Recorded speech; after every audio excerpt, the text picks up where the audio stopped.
Solar systems are amazing. We all know the benefits, or we've heard about it. But have you ever wondered why every home doesn't have it in every country? In this video, I'll be sharing the 3 S's to consider before installing solar system in your home. Every home could use solar system, of course, but it's not in every situation that it would replace your cost. If you have to pay for electricity, there are some homes that would generate more return on investment than the other. Welcome to my channel. If this is the first time you are joining us, I'm happy to have you here with me. Having solar system installed on your house is always a benefit, but the hesitation comes with the cost you have to pay to have these systems installed. So the 3 S's is what you should go through to review your house to see if this system is going to deliver the financial return on investment. Of course, the environmental return on investment, it's always there. It's always a plus to have a renewable energy source in your house. The first point is how much of your roof space is facing south. You have to look at your house and look at the orientation. In order to determine this, you could use a compass and look for your north. Once you find your north, the opposite direction is the south. You will then look at how your roof is, the elevation you've chosen, and how much square foot you have on the percentage of your roof facing south. When you talk of real estate, people talk of location. Your south is the best location on your roof. That doesn't mean you couldn't install solar panel at other orientations. Solar panels will still work when installed on the east, as well as work when installed on the west. Solar panels installed on the east and the west of the house will produce about 15% less than solar panels installed on the south. The reason is the sun rises in the east and sets in the west. That's a little bit of elementary geography. But as the sun moves through the sky, because in the morning you get the sunshine in the east and while the west will still be shaded, but as the day progresses, the west would get more of the sunlight and have all the sunshine till the sun sets. That means for the east, you lose a bit of about 15% when the sun has already moved from the east and is towards the west. And for the west facing solar panels, they would have more shading in the morning and they would be able to generate later in the day. The south, however, is the best because it's there, and as the sun moves around from east to west, the south facing roof is able to capture as much sunlight as possible. The worst place to install your solar panels is on the north. You lose about 30% of the production, the capacity of that solar panels installed there. The reason is that in the north, they get the least amount of sunshine. Having said all of this, generating solar panels from every side of your roof is still a benefit.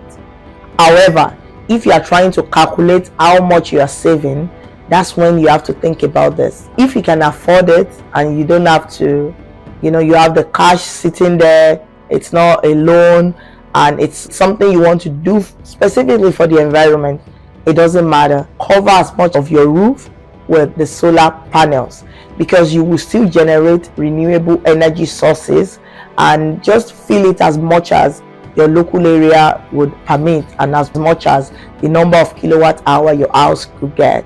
So that way, for the solar panels installed on the north, if you take away the 30% reduction, the remaining portion that will still be generated will still count towards the energy requirement for your home. This point is important for new homeowners that are just building. If your housing is in a pre-construction phase, you need to consider the type of roof to install so that you maximize your south facing area so as to make your house much more ready for solar installation in the future.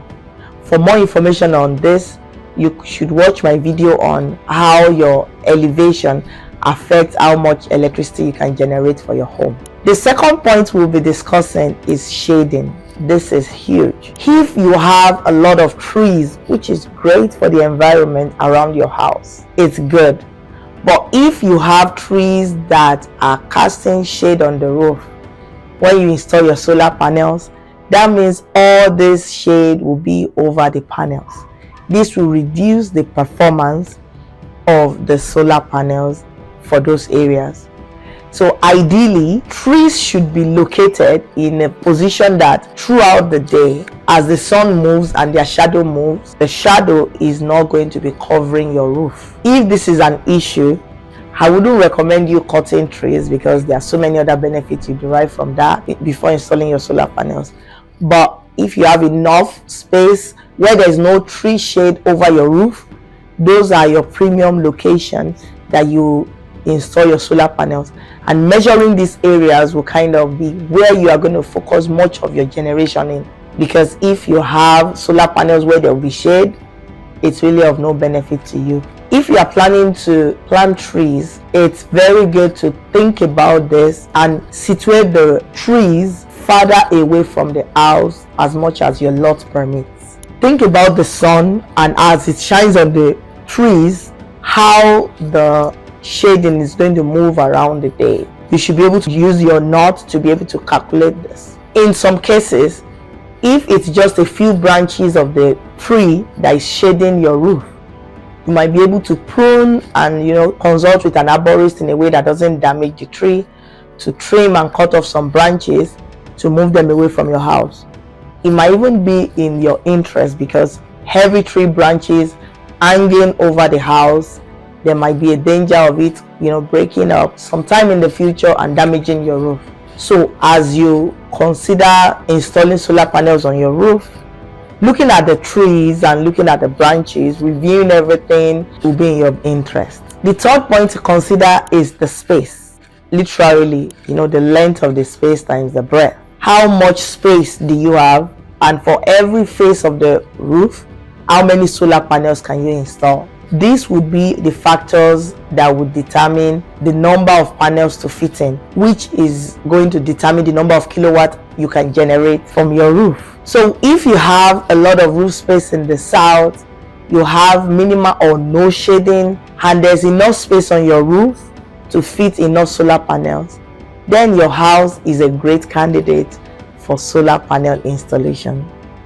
For houses that you have some clauses that might reduce your generation, that still doesn't need to debar you from installing solar panels on your roof. It just means your return on investment might take a few years for you to make up your money. For people looking at greening the environment, being more sustainable, this will not be an issue. Then it doesn't matter, go ahead, but you still need to make sure that you address some of the shading issues where possible. For my viewers that have other points that they would consider in addition to these 3 S's before determining if a house would do well with solar panel installation, feel free to share it in the comment section and we'll discuss. If you ask me my opinion on this, I will say every house should have solar panels installed. Even if it's 20% of your energy usage that is being covered, it's still worth it. It's a renewable source and you keep generating this, because every day the sun shines, you get to power your house with some of the sun. Thank you, and looking forward to seeing you in my next video.